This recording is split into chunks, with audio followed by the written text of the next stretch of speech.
தினம்தோறும் விளக்கேற்ற நல்ல எண்ணெய் இதயம் நல்லெண்ணெய். டெல்லியில் கரப்பான்பூச்சி கட்சி ஆர்ப்பாட்டம். டெல்லியில் இன்று நடந்த மிகப்பெரிய அமளி. கரப்பான்பூச்சி கட்சியினர் நாடாளுமன்றத்தை நோக்கி போராட்டம். போராட்டக்காரர்கள் கலைந்து செல்ல கண்ணீர் புகை குண்டு வீச்சு.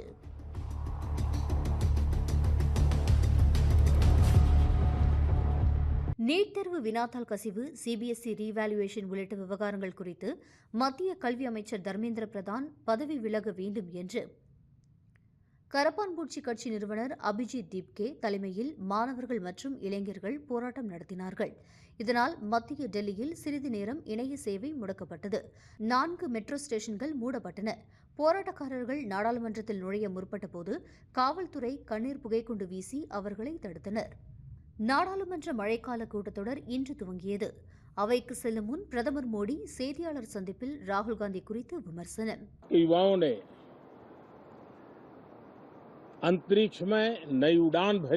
பருவமழை தனது நேர்மறையான தாக்கத்தை வெளிப்படுத்த தொடங்கியுள்ளது. அதேபோல் நாடாளுமன்றத்தின் மழைக்கால கூட்டத்தொடரும் இன்று தொடங்குகிறது. பருவமழையும் மழைக்கால கூட்டத்தொடரும் சிறப்பாக செயல்பட்டால் அவை மிகுந்த பயன் அளிப்பவையாக அமையும் என்றும், தனியார் நிறுவனமான ஸ்கைரூட் நிறுவனம் நிகழ்த்திய சாதனை குறித்தும், அதில் பணிபுரிவோரின் சராசரி வயது 28 என்று கூறிய பிரதமர், தான் 28 வயதுடைய இளைஞர்களை பற்றி பேசுவதாகவும் 56 வயது இளைஞரை குறித்து பேசவில்லை என்றும் தெரிவித்தார். மேலும் இந்த கூட்டத்தொடரில் ஆக்கப்பூர்வமான விவாதங்கள் நடைபெறும் என்று தான் நம்புவதாகவும் தெரிவித்தார். ராமர் கோவில் நன்கொடை முறைகேடு தொடர்பாக உத்தரப்பிரதேச அரசு அமைத்துள்ள சிறப்பு விசாரணைக் குழு தனது நிலை அறிக்கையை உச்சநீதிமன்றத்தில் தாக்கல் செய்துள்ளது. இந்த அறிக்கை இந்திய தலைமை நீதிபதி சூரியகாந்த் தலைமையிலான 3 நீதிபதிகள் கொண்ட அமர்வு முன்பு சீல்டு கவரில் சமர்ப்பிக்கப்பட்டது.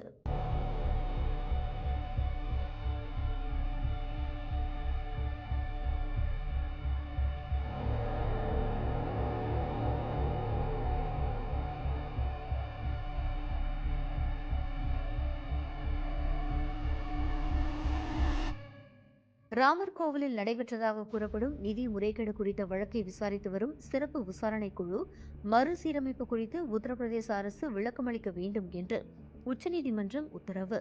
வழக்கை விசாரித்த இந்திய தலைமை நீதிபதி சூரியகாந்த் தலைமையிலான அமர்வு இத்தகைய விசாரணைகளில் அனுபவம் வாய்ந்த மூத்த IPS அதிகாரி ஒருவரின் தலைமையில் SIT செயல்படுவது சிறந்தது என்று தெரிவித்தது.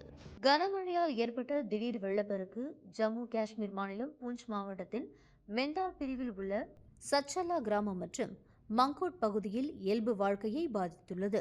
பாதிக்கப்பட்ட பகுதிகளில் நீர்மட்டம் வேகமாக உயர்ந்ததுடன் விவசாய நிலங்கள் வெள்ள நீரில் மூழ்கியுள்ள காட்சிகள் வெளியாகியுள்ளன.